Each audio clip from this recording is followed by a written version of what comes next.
하나님 말씀 우리 함께 보겠습니다. 하나님 말씀 마태복음 12장 신약성경 19페이지 마태복음 12장 9절에서부터 13절의 말씀입니다. 귀하신 하나님의 말씀을 귀 기울여 들어주시기 바랍니다. 거기에서 떠나 그들의 회당에 들어가시니 한쪽 손 마른 사람이 있는지라 사람들이 예수를 고발하려 하여 물어 이르되 안식일에 병 고치는 것이 옳으니까? 예수께서 이르시되 너희 중에 어떤 사람이 양 한 마리가 있어 안식일에 구덩이에 빠졌으면 끌어내지 않겠느냐? 사람이 양보다 얼마나 더 귀하냐? 그러므로 안식일에 선을 행하는 것이 옳으니라 하시고 이에 그 사람에게 이르시되 손을 내밀라 하시니 그가 내밀매 다른 손과 같이 회복되어 정하더라. 아멘. 오늘 본문에는 바리새인들이 예수님을 이제 함정에 빠뜨리려는 의도를 가지고 질문하고 예수님이 답하시고 그리고 그거에 대한 행동을 하시는 본문들이 쭉 나와 있습니다. 우리가 잊어버리시면 안 되는 것들이 이것이 그냥 이 한 본문만 딱 나와 있는 게 아니라 전체로 이 문맥 안에서 우리가 이해하는 게 좋잖아요. 왜 이런 일들이 계속 일어나느냐? 이게 10장에서부터 시작된 것입니다. 예수님께서 마태복음 10장에서 12제자들을, 사도들을 부르시죠. 그리고 그들에게 12제장을 파송을 하세요. 나가서 이 복음을 전해라. 그러면서 10장 전체가 예수님께서 파송하는 제자들에게 향한 설교를 하십니다. 제자들은 이스라엘 백성에게 나가서 이제 새로운 세대가 시작되었다. 하나님의 나라가 이 땅에 왔다라는 것을 알려야 했습니다. 이 말을 들은 이스라엘은 어떻게 해야 됐을까요? 그들은 그렇다면 네 그렇습니다. 우리가 바라던 그 메시아가 왔다면 우리에게 우리의 죄가 드러나게 되는 것이고 그 죄가 드러나는 것 때문에 반드시 회개를 하는 것이 마땅한 것이었습니다. 그리고 또 다른 것에선 천국 복음이 그들에게 전파되는 것이었기 때문에 더 고쳤고 그들에게 또한 하나님의 나라가 시작된 것을 알리는 것이었습니다. 한편으로는 이스라엘에 대한 심판의 메시지이고 죄에 대해서 회개라는 메시지고 한편으로는 그 복음으로 말미암아 하나님의 나라를 경험할 수 있도록 해주는 것이었습니다. 그런데 이 마태복음 이후의 내용을 보면 이 10장 위에 이뤄지는 내용들은 예수님께서 설교, 그 다음에 제자 파송에 대한 어떻게 보면 반응이라고 이야기할 수 있습니다. 11장에 가서는 권능을 가장 많이 베푸신 거울들이 어떻게 했다 그래요? 회개하지 않았다라고 얘기합니다. 그렇죠? 그리고 12장에 오면 이제 오늘 이제 보고 있는 두 번에 대해서 그 내용으로 안식일 논쟁을 지금 나오고 지난주에 살펴봤던 제자들이 이삭 그 밀밭에서 이삭을 먹는 일, 손으로 비벼서 먹는 일 가지고 안식일을 어겼다 그래서 논쟁이 나오고 또 다른 한 번이 오늘 이제 그 내용을 근거로 해서 예수님을 이제 책잡기 위해서 안식일에 병 낫게 하는 것이 옳습니까? 하는 그래서 안식일에 주님께서 일하시는 장면이 나옵니다. 그리고 난 다음에 14절 이후에 바리새인들이 어떻게 돼요? 자기들과 맞지 않는 이 예수를 죽이려고 의논을 합니다. 그 14절부터 16절까지 마태가 이 예수님께서 하신 말씀에 대한 주석들이 21절까지 나옵니다. 우리가 다음 주에 살펴볼 내용이고요. 그리고 나서 22절 이후에는 바알세불 논쟁이 나오게 됩니다. 예수님께서 귀신 들려 눈 멀고 벙어리 된 자를 고쳐주시니까 그 바리새인들이 뭐라고 얘기하냐면 예수님께서 하신 것들이 바알세불 귀신을 힘입어서 귀신을 쫓아내고 있다 이렇게 비난했던 것입니다. 그러니까 결국 이 내용들은 10장에서 예수님의 설교와 제자들을 파송하는 그 내용을 이스라엘이 어떻게 하는가 정면으로 거부하고 있다는 것을 지금 보여주고 있는 장면입니다. 권능을 가장 많이 베푼 고울들이 회개하지 않았고 그 이스라엘의 지도자 선생들은 예수님을 율법에 대해서 어기고 귀신의 왕의 힘을 힘입어서 기적을 베푸는 그런 자라고 매도하고 있었던 것입니다. 그래서 이제 12장 마지막에 가면 38절 이후에서 뭐냐면 표적을 보여달라 강력하게 요구하는 거예요. 거기에 대해서 예수님께서 표적이 아니라 오히려 심판의 메시지를 보여주고 있는 것이 38절 12장 38절 이후의 말씀입니다. 심판 때에 니느웨 사람들이 일어난데 이 세대 사람들 그러니까 예수님 당시 이스라엘 사람들을 정죄할 것이다 라고 얘기하는 거죠. 왜냐하면 니느웨 사람들은 예수님보다 예수님을 증거하기 위하여 보였던 그 요나의 말을 듣고도 니느웨 사람들이 어떻게 했습니까? 회개했습니다. 그런데 너희는 회개하지 않는다는 거죠. 그 다음에 두 번째가 이제 스바의 여왕이 일어나서 이 세대 사람들을 정죄할 것인데, 왜냐하면 그 스바의 여왕은 예수님보다 못한 솔로몬의 그 지혜를 들기 위해서 이방, 땅끝에서 이방에서부터 찾아왔는데도 불구하고 그들은 예수님의 지혜, 예수님께서 지금 보여주고 있는 하나님의 나라의 그 모든 것을 들으려 하지 않는다는 것이기 때문에 그렇습니다. 그래서 그들이 이제 그들의 상태가 어떠냐? 7 귀신 들린 사람과 같아질 것이다. 45절에 보면 귀신 들린 사람 얘기하는 것이 아니라 이 악한 세대가 또한 이렇게 되리라 라는 것으로 얘기하는 것을 말씀하고 있기 때문에, 이 말씀은 뭐냐면 사람들에게 귀신 들린 증상이 어떨 것인지를 가르쳐주는 본문이 아니라 예수님이 오기 전 시대가 이 귀신 들린 시대였다면 예수님께서 오셔서 귀신을 어떻게 했었어요? 쫓아내셨죠. 집을 비우고 깨끗하고 술이 되었는데 그들이 회개하지 않았기 때문에 오히려 귀신 내쫓기보다 훨씬 더 심한 상태가 되었다라는 것을 이야기해 주고 있는 것입니다. 그리고 나서 13장으로 넘어가죠. 13장에 가서는 뭐라고 나오죠? 하나님 나라의 말씀을, 하나님 나라를 예수님께서 비유로 설명해 주시는 그 장면이 나오게 됩니다. 그러니까 심판이 있은 이후에, 그러나 하나님 나라가 어떤 것이다라는 것을 예수님께서 비유로 설명해 주고 있는 쭉 내용입니다. 그렇게 쭉 10장에서부터 이어지고 있는 이 내용들을 생각하시면서 이렇게 진행되고 있구나, 이스라엘이 회개하지 않는구나, 거기에 대해서 예수님께서 지금 설명해 주고 계시는구나 라는 것을 머릿속에 두시면서 보셨으면 좋겠습니다. 오늘 본문만 그럼 한번 살펴보죠. 오늘 본문이 위치하고 있는 이 전반적인 상황은 이런 거예요. 예수님은 하나님께서 약속하셨던 바로 그 메시아죠. 왕으로 이 땅에 오셨습니다.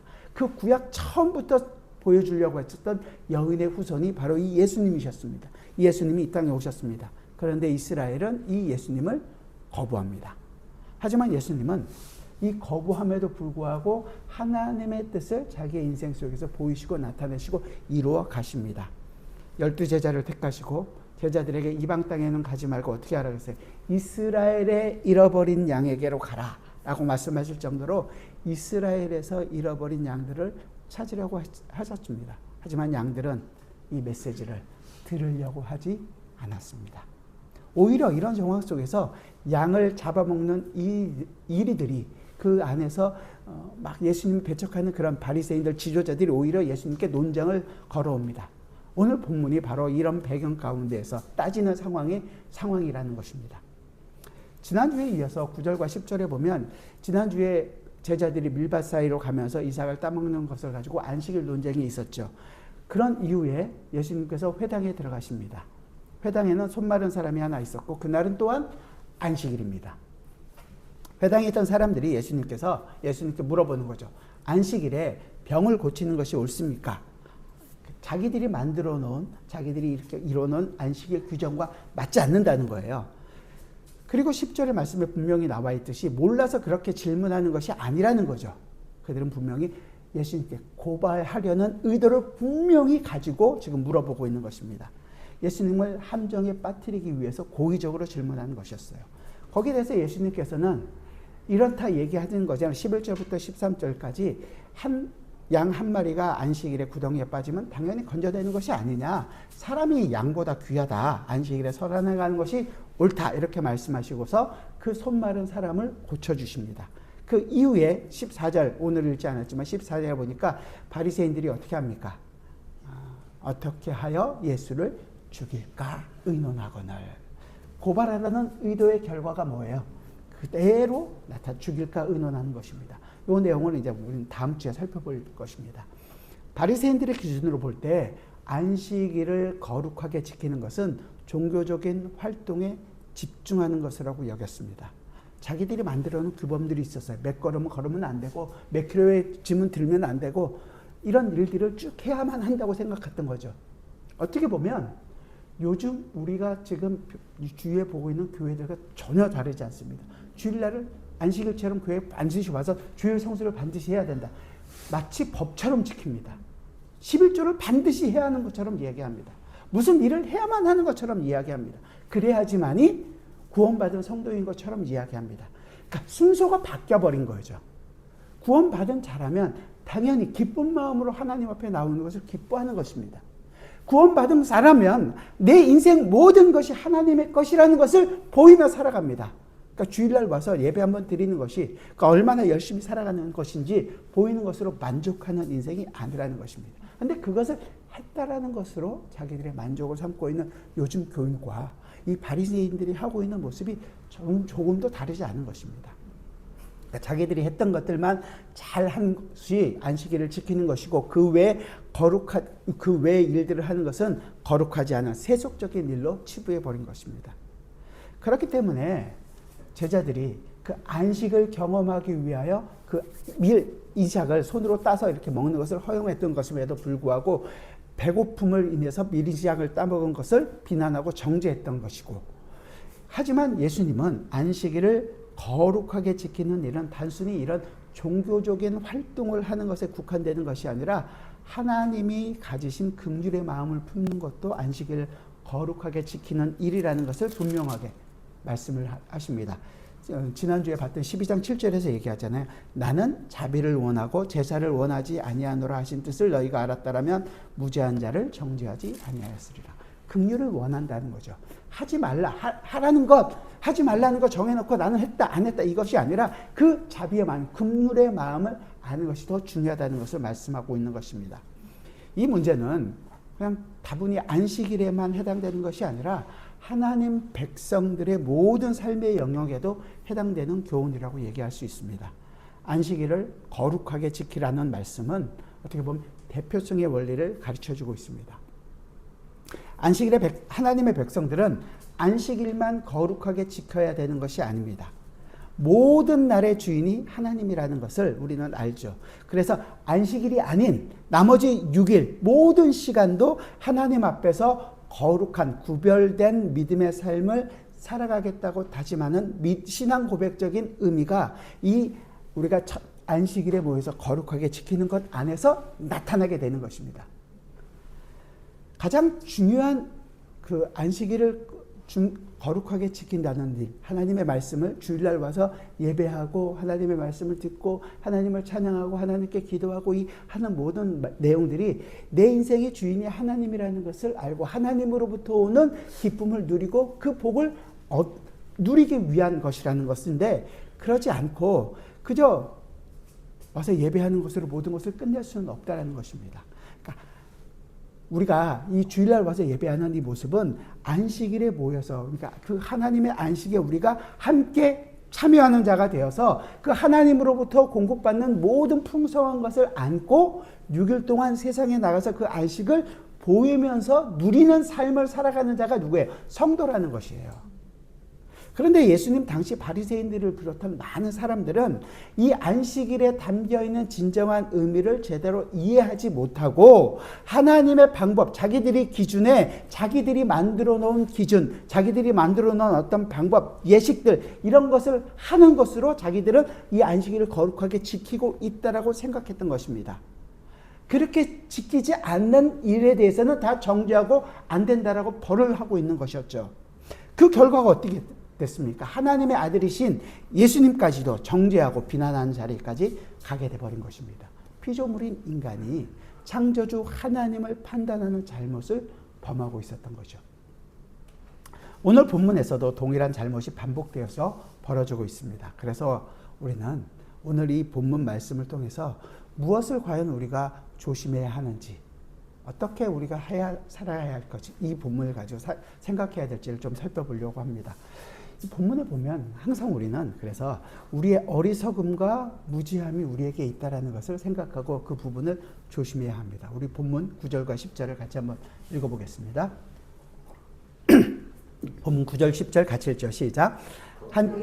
떠나 그들의 회당에 들어가시니 한쪽 손마른 사람이 있는지라. 사람들이 예수를 고발하려 하여 물어 이르되 안식일에 병 고치는 것이 옳으니까. 여기 보니까 예수님이 안식일에 회당에 들어가 있다고 나와 있습니다. 회당은 이스라엘 사람들이 하나님의 말씀을 듣고 배우고 또 그 율법을 배우는 그런 곳입니다.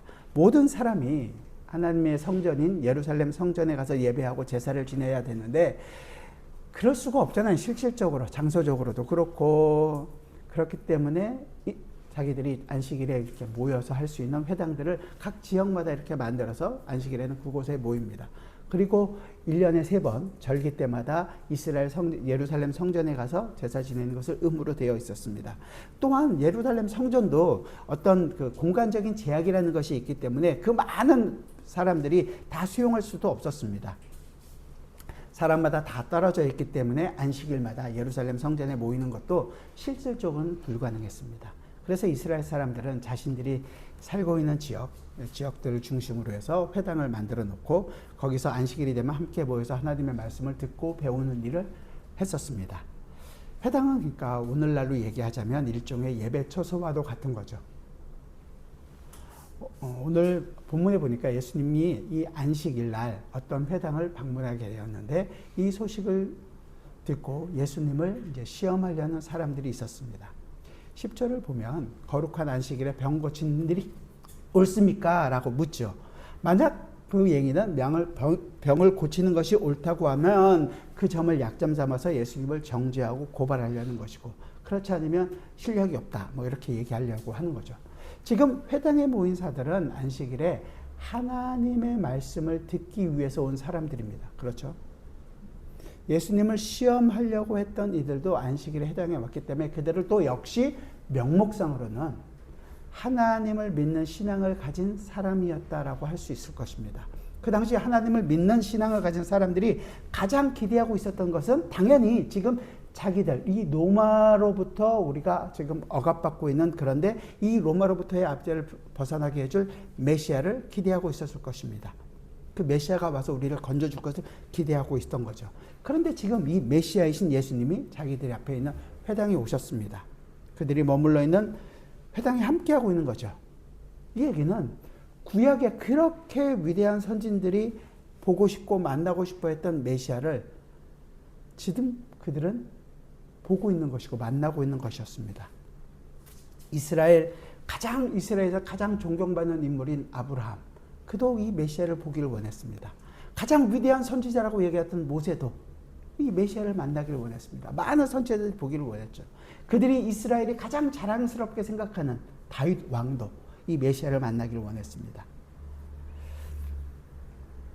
그러나 그들은 아무도 만나지 못했습니다. 그저 하나님의 은혜 가운데에서 메시아에 대한 특정한 이 사실만 계시로서 듣고 하나님께 보고 받고 그런 계시로서만 알고 있었지 직접 보지는 못했습니다. 그런데 지금 이 회당 안에 있는 사람들은 바로 앞에 그 메시아이신 예수님께서 와 계신 것입니다.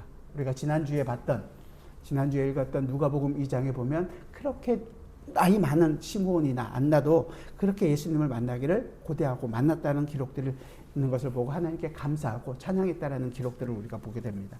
그들이 가장 존경하고 사랑스러워했던 믿음의 선진들도 경험하지 못했던 그 메시아를 직접 만나는 일을 그들은 지금 그들 앞에 바로 지금 경험하고 있었던 것입니다. 두 눈으로 메시아이신 예수님의 모습을 볼 수 있었고 두 귀로 예수님이 전하시는 그 복음의 메시지를 직접 가르침을 들을 수도 있었습니다. 얼마나 놀랍고 얼마나 큰 은혜입니까? 구약시대뿐만 아니라 우리가 지금 살아가고 있는 신약시대에도 포함해서 모든 인류 역사 가운데서 예수님을 직접 목격하고 예수님의 말씀을 들은 사람이 얼마나 되겠습니까? 얼마 안 되잖아요. 소수에 불과할 것입니다. 그런데 지금 이 회당에 있는 사람들은 그 위대한 일을 경험하고 있었습니다. 참으로 안타까운 것은 거기에 앉아있던 바리새인들을 포함해서 모든 사람들이 다 그렇게 간절히 바라고 소망했던 일이 이뤄져 경험하고 있음에도 불구하고 그들에게는 아무런 감흥이 없었다는 거예요. 그들의 민족 이스라엘 백성들이 그토록 기다리던 메시아가 그들 앞에 있음에도 불구하고 그들은 그 사실을 전혀 몰랐고, 아니 오히려 어떻게 하고 있습니까? 예수님을 비난하고 예수님을 정죄하고 시험하고 있습니다. 그만큼 그들이 무지하고 어리석었다는 것을 우리는 알 수 있습니다. 예수님이 그동안 얼마나 놀라운 기적과 이적들을 그들 앞에 보여주셨습니까? 얼마나 권위 있게 하나님의 말씀을 그들에게 가르쳐 주셨습니까? 한 발 더 나아가 예수님은 숨기지 않고 그분 자신이 메시아라는 것을 분명하게 얘기해 주셨습니다. 그러나 많은 사람들이 이 예수님의 메시아 되심을 믿지 않았고 받아들이지 않았습니다. 오히려 예수님을 반대했고 한 발 더 나가서 나중에는 예수님을 어떻게 합니까? 죽이려고까지 했습니다. 이만큼 그들이 영적으로 어리석고 무지했다라는 것을 보여주고 있는 것입니다. 영적으로 무지하고 어리석으면 이렇게 예수님이 눈앞에 있어도 예수님을 알아보지 못합니다. 그들의 창조자의, 그들의 구원자가 바로 눈앞에 있지만 그들은 깨닫지 못하는 것입니다. 이 영적인 어리석음과 영적인 무지함은 그래서 참으로 무서운 것입니다. 왜냐하면 인간의 영적인 무지함과 어리석음으로 인해서 예수님을 메시아로 받아들이지도 않고 그를 예수님을 오히려 거절하고 이는 궁극적으로 우리를 영적인 사망, 영원한 심판의 자리로 이끌고 가기 때문에 그렇습니다.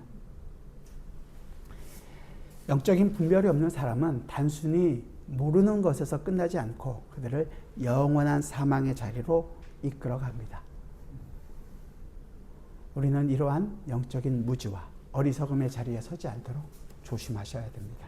저와 여러분 모두 이 영적인 무지와 어리석음에 대한 경각심을 가지고 이 자리에 그러한 자리에 가지 않도록 이 하나님의 은혜를 항상 구하시고 살아가시기를 바랍니다. 우리 자신이 옛날에 죽음의 자리에 있었습니다. 우리가 거기서부터 건짐을 받았어요. 구원을 받았습니다. 그렇게 구원을 받은 이후에도 우리는 원래 있었던 자리로 자꾸만 돌아가려고 합니다. 영적인 무지한 상태로 자꾸만 우리는 가려고 하는 마음이 우리에게 너무도 많습니다. 그런 본성이 우리에게 있습니다.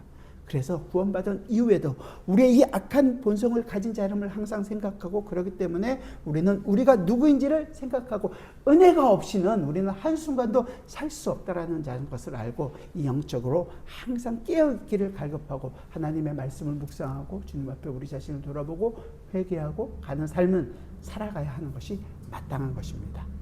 그래서 우리 인간이 두 번째는 인간이 가진 이 죄의 악한 본성을 조심해야 한다는 거예요. 본문 11절과 12절 같이 한번 보죠. 11절 12절 같이 보겠습니다. 예수께서 같이 읽어봅시다. 시작. 예수께서 이르시되 너희 중에 어떤 사람이 양 한 마리가 있어 안식일에 구덩이에 빠지면 끌어내지 않겠느냐. 사람이 양보다 얼마나 더 귀하냐. 안식일에 주는 것이 옳으니라. 회당에 들어가자마자 마침 그곳에 한쪽 손이 마른 사람이 있었습니다. 손이 말랐다는 것은 손에 이제 장애가 있다라는 것을 얘기하는 거겠죠. 바리새인들을 비롯해 예수님을 미워했던 이들이 예수님에게 병든 사람의 치료 문제를 시험하여 물었다는 이 내용은 회당에 손 마른 사람이 있었음을 그들은 알고 있었기 때문에 그렇습니다. 가능했던 거겠죠. 그동안 이 사람들은 이 예수님을 반대했고 예수님을 정죄하려고 했지만 예수님이 행하셨던 놀라운 권능들, 이적들에 대해서는 사실은 그런 일들이 일어나고 있는 것 사실을 부인할 수는 없었습니다. 왜냐하면 예수님이 행하신 이 이적들은 진짜였기 때문에 그런 거죠. 병든 사람이 나음을 얻고 귀신 들린 자, 장애를 가진 사람들이 다 치료를 받고 심지어는 예수님은 어떻게 했어요? 회당장 야이로의 죽은 딸을 살리기도 하셨습니다. 바리새인들이나 예수님을 싫어했던 이들도 이것이 거짓이나 어떤 꾸며낸 일이 아니라는 것을 알고 있었습니다. 그래서 지금 회당 안에 한쪽 손을 정상적으로 움직일 수 없는 이 병을 가진 사람이 있는 것을 보고 그 사람을 안식일에 고쳐주는 것이 옳은지 아닌지를 예수님께 지금 시험하고 있는 것입니다. 정확하게 얘기하자면 예수님이 이 사람을 고쳐줄 것을 어떻게 보면 알고 일부러 함정에 빠뜨리기 위해서 안식일에 병든 사람을 고쳐주는 일을 빌미 삼아서 예수님을 정죄하고 종교기관에 이제 더 높은 상급 예루살렘 교회에 고발하기 위해서 안식일에 병든 사람을 고치는 것이 옳습니까? 라고 물었던 것입니다. 우리는 이 예수님을 함정에 빠뜨리려는 이들의 모습을 통해서 우리 인간이 얼마나 악한지를 배울 수 있어야 합니다. 이들은 예수님의 능력을 의심하지 않았습니다. 이들은 예수님이 이 기적을 행해서 손 마른 이 사람을 능히 고쳐주실 수 있다는 사실을 알고 있습니다. 이들은 또한 예수님이 평소에 행하셨던 성품을 통해서 안식일을 범할 것이라는 그 오해와 비난을 들어도 병든 사람을 못 본 척 지나가지 않을 것을 알고 있었습니다. 자신들에게 정죄당하고 비난당할 빌미를 제공해 줄 것을 알면서도 예수님께서는 이 회당 안에 있는 병든 손 마른 사람을 고쳐주실 것을 알았다는 것은 이들이 누구보다도 예수님의 성품과 인품에 대해서 어떻게 보면 잘 알고 있었다는 것을 얘기해 주고 있습니다. 다른 사람이 욕을 해도 비판해도 어려움에 처한 사람을 외면하지 않고 반드시 도와주고 반드시 그에게 새로운 생명이 어떤 것인지를 알게 해주던 예수님의 그 성품을 예수님의 성품이 선하다는 것을 알고 있었습니다. 자비와 긍휼의 마음이 있다라는 것을 그들은 알고 있었습니다. 그 모든 사실을 알고 있음에도 불구하고 예수님의 능력을 알고 예수님의 성품을 알고 있음에도 그것을 가지고 어떻게 하는 거예요? 악하게 사용하려고 하는 것입니다. 정말로 그렇다면 그 사람은 악인 중에 악인이라고 얘기할 수 있겠죠. 여기서 우리가 주의할 점은 바리새인들을 비롯해서 그 당시 종교 지도자들 대부분이 예수님을 거절하고 미워했다는 사실은 그렇잖아요. 한 발 더 나가서 적극적으로 예수님을 핍박하고 함정에 빠뜨리려고 했던 사실로 인해서 우리가 그들을 정죄할 수 있을까라는 생각을 할 수밖에 없습니다. 왜냐하면 우리 역시도 하나님의 은혜가 아니었다면 바리새인들과 이 지도자들과 똑같은 자리에 있어서 예수님을 거절하고 예수님을 비난하고 예수님을 고발하려고 하는 의도를 가지고 앉아있는 사람들과 똑같기 때문에 그렇습니다. 처음에 제가 우리 인간의 무지함과 어리석음에 대해서 조심해야 한다고 말씀드렸습니다. 그리고 이제 인간이 가진 죄성이 얼마나 악한지에 대해서 우리가 생각해 보자는 것입니다. 인간이란 존재가 얼마나 무지하고 악한지 예수님을 직접 목격하고도 예수님의 말씀을 직접 듣고도 예수님의 권능을 보고 있음에도 불구하고 예수님을 거절하고 예수님을 비난하고 예수님을 지금 모욕하고 고발하려고 하는 그런 존재들인 것입니다. 그 바리새인들이 아니라 바로 우리도 똑같다는 것입니다. 우리 역시 하나님의 은혜가 없었다면 계속해서 영적인 무지와 어리석음 속에서 벗어나지 못했을 것이고 우리는 피조물이자 죄인으로서 창조주의자 가장 선하신 예수님을 정죄하고 예수님을 판단하는 자리에서 내가 그래도 더 똑똑하다. 내가 이때까지 이루어낸 내 경험과 지식이 옳다라는 것을 스스로 증명하고 싶어서 안다라고 살아갔을 것입니다.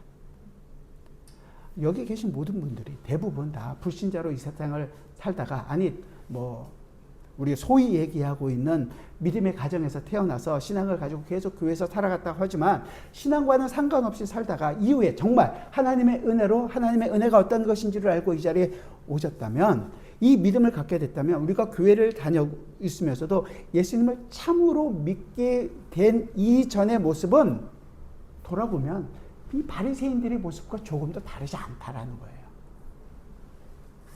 물론 바리새인처럼 적극적으로 그리스도를 부인하고 그리스도를 미워하고 고발하려고 그렇게는 하진 않았지만 내가 행동하고 있는 것이 옳다라는 것을 항상 증명해 주고 싶고 다른 사람에게 인정받고 싶어하고 나와 같지 않은 사람들을 정죄하는 자리에 있었던 사람들이 바로 우리들이었다는 것입니다.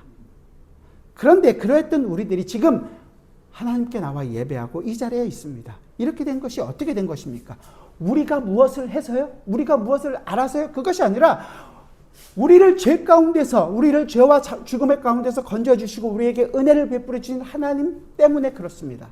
그것을 안다면 우리가 그 다른 사람들을 판단하고 우리를 정죄할 그 사람 못됐다라고 얘기할 수 있는 것이 아니라 우리 역시 하나님의 은혜 때문에 이 자리에 있기 때문에 하나님의 은혜가 그들에게도 필요하다는 것을 우리도 강력하게 알 수 있는 것입니다. 그러니까 우리 스스로 나는 알고 있으니까 괜찮다가 아니라 더 겸손한 마음으로 우리에게 이 은혜가 어떤 것인지를 알게 해주시고 더 풍성하게 알게 하는 그 겸손한 마음과 하나님께서 우리에게 은혜를 베풀어 주신 것에 대한 감사한 마음을 더 많이 더 풍성히 가져야만 한다는 것이죠. 그래서 오늘 본문에 있는 이 안식일 논쟁의 사건은 우리에게 하나님의 은혜가 아니었다면 우리 역시 그들과 똑같은 영적인 무지와 어리석음의 자리에 또한 죄의 본성, 이 악한 본성을 버리지 못하는 자리에 있었을 것이라는 것을 우리에게 경각심을 주고 있는 것입니다. 우리 모두 이 바리새인들과 예수님을 정죄했던 일과 같이 죄인 중에 괴수였습니다. 그러나 그러한 죄인인 우리를 포기하지 않고 하나님의 강권하신 은혜와 사랑으로 우리를 붙들어 주셨습니다. 죄인 중에 죄인인 우리를 위해 하나님은 예수 그리스도의 생명을 주셨고 그분의 은혜와 사랑이 근거가 되어서 우리를 이 하나님의 예수 그리스도의 사람, 성도라는 이름으로 우리를 불러주셨습니다. 우리가 아까 처음에 찬양했던 것처럼 나의 나된 것은 뭐라고요? 주님의 은혜입니다. 그래서 우리가 지금까지 지내온 모든 것들이 한량없는 은혜 때문이라는 것을 고백하면서 살아간다는 것을 기억해 주시기 바랍니다. 마지막, 이제 오늘 본문을 통해서 우리는 예수님이 선하심에 대해서 우리는 조금 더 분명하게 알아야 합니다.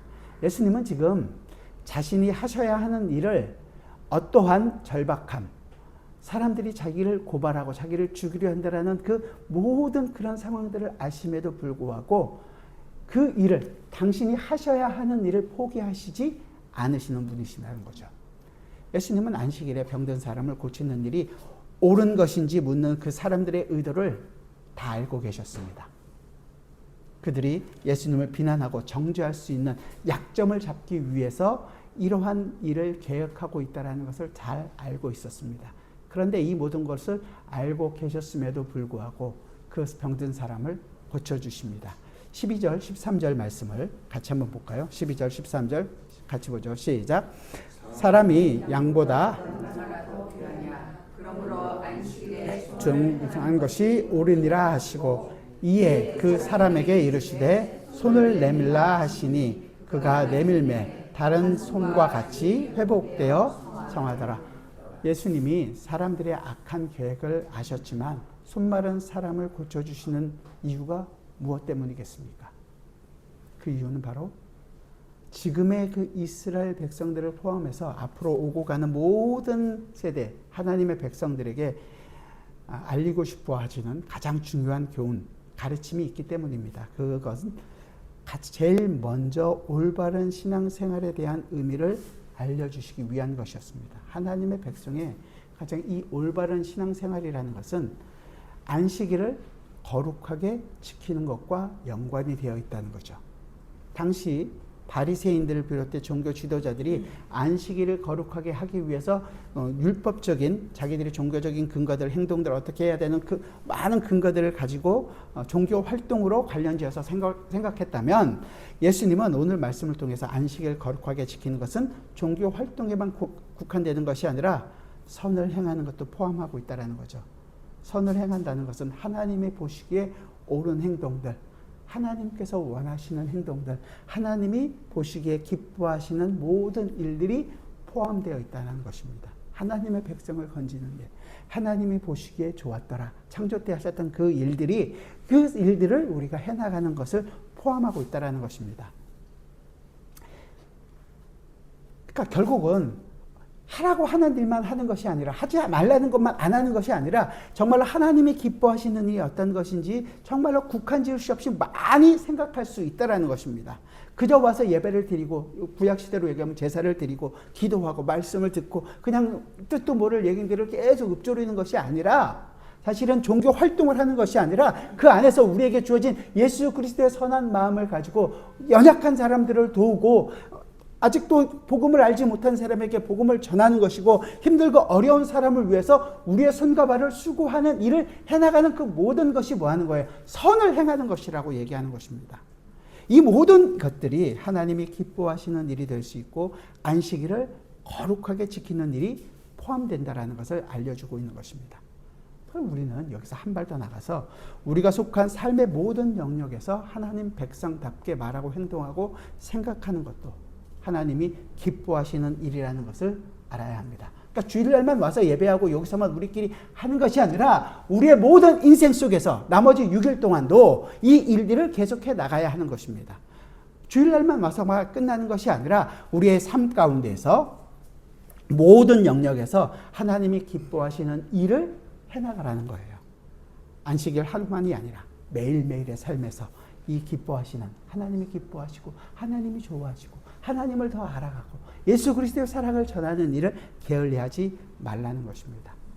결국 이 안식일을 거룩하게 지키는 문제, 주일을 거룩하게 지키는 문제는 안식일이나 주일 하루만의 문제가 아니라 하나님의 백성들이 몸담고 있는 모든 날에 대한 문제를 다루고 있는 것입니다. 그래서 하나님의 백성들이 그들이 속한 매일매일의 삶 속에서 이 안식을 경험하고 누리고 하나님 앞에서 거룩한 날로서 지키고 하나님이 기뻐하시는 날로 힘써야 한다는 사실을 우리에게 보여주고 있는 것입니다. 그래서 하나님의 백성들은 올바른 이 신앙생활의 모범과 정신을 알려주기 위해서 지금 예수님께서는 많은 오해와 비난과 고발받을 수 있는 것을 감수하시면서 이 일을 우리에게 보여주고 있는 거예요. 11절에서 얘기하잖아요. 예수께서 이르시되 너희 중에 어떤 사람이 양 한 마리가 있어 안식일에 구덩이에 빠졌으면 끌어내지 않겠느냐. 이 말씀 역시 예수님의 그 선한 마음이 어떤 것인지를 우리에게 알려주고 계시는 것입니다. 안식일에 구덩이에 빠진 양의 비유는 안식일을 거룩하게 지키는 것은 옳은 일이나 그렇지 않다고 해서 자기 양이 구덩이에 빠지는 것을 모른 척 할 수는 없는 거 아니에요. 하나님의 백성을 건지는 일을 왜 하지 않겠느냐는 거죠. 당연히 그 일을 하는 것은 당연한 일입니다. 예수님께서도 지금 손 마른 사람을 고쳐주는 것이 너무도 당연한 것이고 그것이 하나님이 기뻐하시는 일이라면 하는 것이 옳다라는 것입니다. 예수님께서는 지금 예수님의 손길이 필요한 사람에게 절대 외면하지 않으셨습니다. 바리새인들을 비롯해서 몇몇 사람들은 의도적으로 예수님을 함정에 빠뜨리려고 했습니다.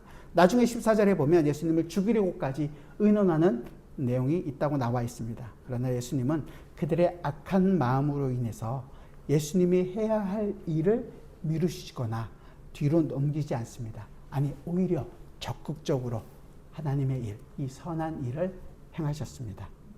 우리도 역시 이 말씀을 통해서 예수님의 어떤 상황, 환경 속에서도 예수님의 도우심이 필요한 사람들, 하나님의 백성을 건지시는 하나님의 일들을 해나가신다라는 것을 보게 됩니다.